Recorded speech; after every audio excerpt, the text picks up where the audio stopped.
2 lockdown के बीच में, लेकिन विश्वविद्यालय में जो चुनाव होते थे ऑलमोस्ट उसको सब जगह बंद कर दिया गया। और ये मैं भाजपा और कांग्रेस नहीं कर रहा हूँ, जो विश्वविद्यालय की स्थिति है वो आपसे साझा कर रहा हूँ। अव्वल तो 750 से ज़्यादा पब्लिक यूनिवर्सिटी हैं और आज गिनती के विश्वविद्यालय बचे हैं जहाँ चुनाव होते हैं।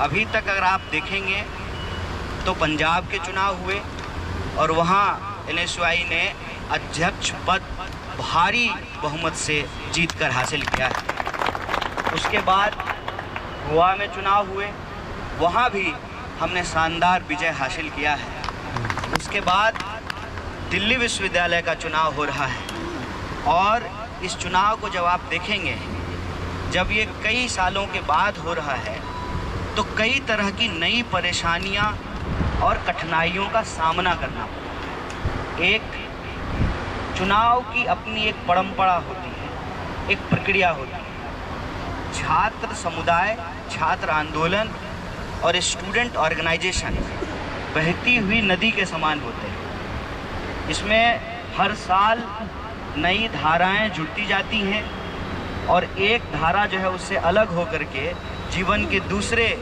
पक्ष से जुड़ जाते हैं। मसलन अगर आप संगठन को देखेंगे तो जो NSUI के लोग हैं वो यहाँ से काम करके यूथ कांग्रेस में चले जाते हैं, फिर यूथ कांग्रेस से मेन कांग्रेस में चले जाते हैं। उसी तरह से विश्वविद्यालय में भी 3rd ईयर पास करने के बाद स्टूडेंट बाहर हो जाते हैं और 1st ईयर में नया एडमिशन हो जाता है।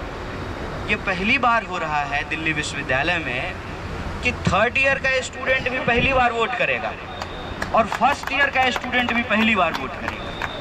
तो आप समझ सकते हैं कि चुनौती क्या है। चुनौती ये है कि दिल्ली विश्वविद्यालय का चुनाव अपने आप में किसी लोकसभा संसदीय क्षेत्र से ज़्यादा बड़ा चुनाव